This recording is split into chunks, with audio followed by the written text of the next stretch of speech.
We left you at our last update on the property line between Scranton Flats and the ODOT Innerbelt project, and we mentioned that the Innerbelt was actually going to be helping the Towpath Trail as part of their project. Well, you know what? I'm standing on what will be the towpath right now. It's a roughed-in road being used by the construction crews, and we've been welcome here. Welcome Jocelyn Clemens from ODOT, who's asked us to come on out and look over some of the activity and understand some of what's going to be going on here. Absolutely. Jocelyn, welcome.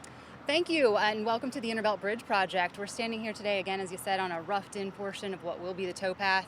A little seen part of Cleveland is right here on the Towpath Trail.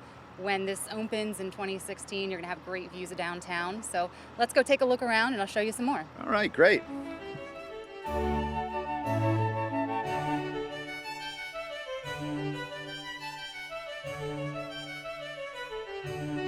We are standing here today at University and West 13th in Cleveland's Tremont neighborhood.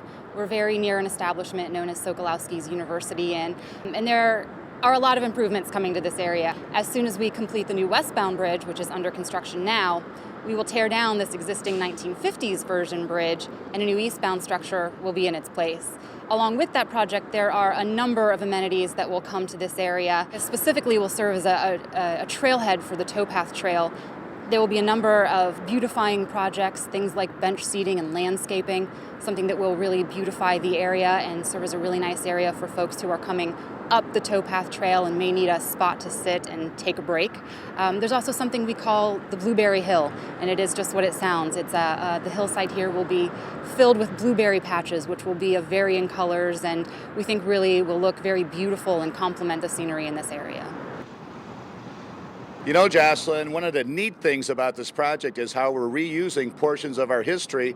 We're standing in front of some of the stones from the old Central Viaduct. How are we going to reuse these? Well, these stones will be reused in several ways. They'll be reused here in Tremont and re-erected as the piers which served as the original Central Viaduct piers.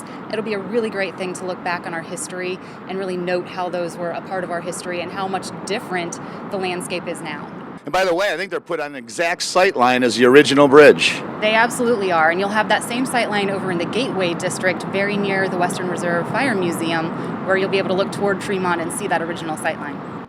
Something old, something new, something borrowed. Nothing blue. One of the more interesting things about this project is it's going to open up areas that Clevelanders have never been in. You look over my shoulder here, you see a railroad car passing through. There's about 100 of these that come through here every week. So people will be interacting with railroads and ships and rowers and wildlife. It's going to be something really interesting, really neat. And again, this is all being done by ODOT as part of the Innerbelt project. Another interesting thing about this area, many of you will remember the cold storage building that used to sit here, a very large concrete building. We have since removed that building as well as about 300,000 cubic yards of earth from this area to kind of scoop out this hillside and make room for the Towpath Trail. We'll do the same thing here under construction of the second Innerbelt Bridge. It'll really make the area much more appealing, open up your views of downtown. It'll be a really great area to come in and check out, take a nice bike ride or a walk and enjoy those views. Okay, we're leaving the ODOT Innerbelt project now, but before we go, we did want to let you know we're pouring asphalt for the Towpath Trail down on Scranton Road. Things are happening.